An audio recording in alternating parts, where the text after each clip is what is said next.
Hafade and good morning, Guam. I'm Janella Carrera with your morning news update.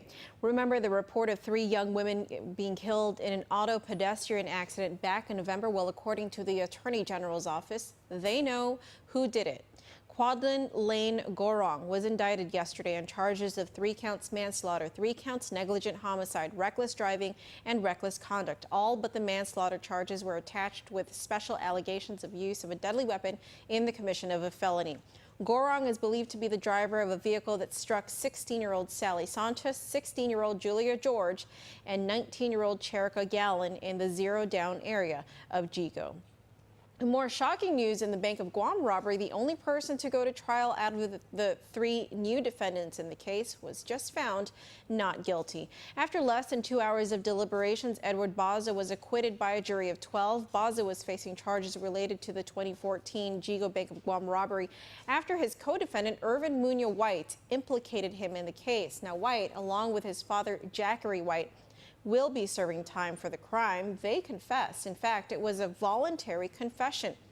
Irvin was already in custody for the days in robbery at the time, and what makes this case so interesting is that there's also another person in prison for the armed robbery. Jathan Tatauta also confessed to the robbery last year, and the people he implicated were also found not guilty last year. Irvin claims Tatauta had nothing to do with it, so at this point it's possible that Tatauta may have his case overturned. Class for Teasan High School students was disrupted on Tuesday for a school-wide search because of a report of contraband in the school. Airport Police Chief Bob Camacho says officers responded to a call at Teasan High School at about 12:45 Tuesday afternoon on a tip that a student brought marijuana to school. When they arrived at the campus, Camacho says staff members informed the officers that they also found a pellet gun. Chief Camacho says after a 30-minute search, the officers confiscated 2 marijuana cigarettes from a student. The student was taken into custody and later released to their parents. Department of Education Deputy Superintendent Rob Millay says after further investigation, administrators took the appropriate administrative action on the 4 students associated with the incident. And that's your morning news update. I'm Janella Carrera. Have a great weekend.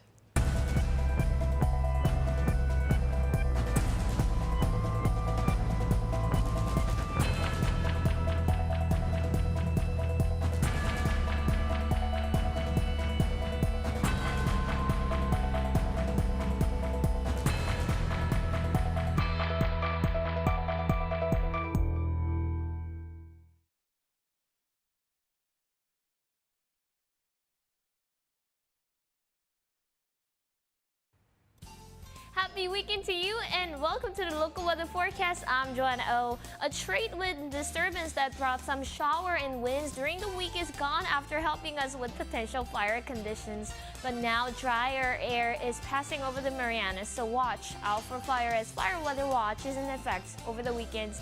Sometime next week, another diffuse weak trade wind disturbance is expected from the east. But for now, let's go take a look at weather for this weekend. As mentioned earlier, we're looking at dry weather. So less than 10% chance of rain is expected today. But once the dry air mass passes through, we'll return to isolated showers starting tomorrow. Skies will be mostly sunny today, but will turn partly cloudy tonight till next week. Winds will blow a little high at speed of 15 to 20 today, but by tonight, it will be back down to normal speed of 10 to 15 and pick up its speed eventually on Sunday. Temperatures will be 76 to 87 on Guam and 75 to 86 on Saipan. Back to you, Ginger.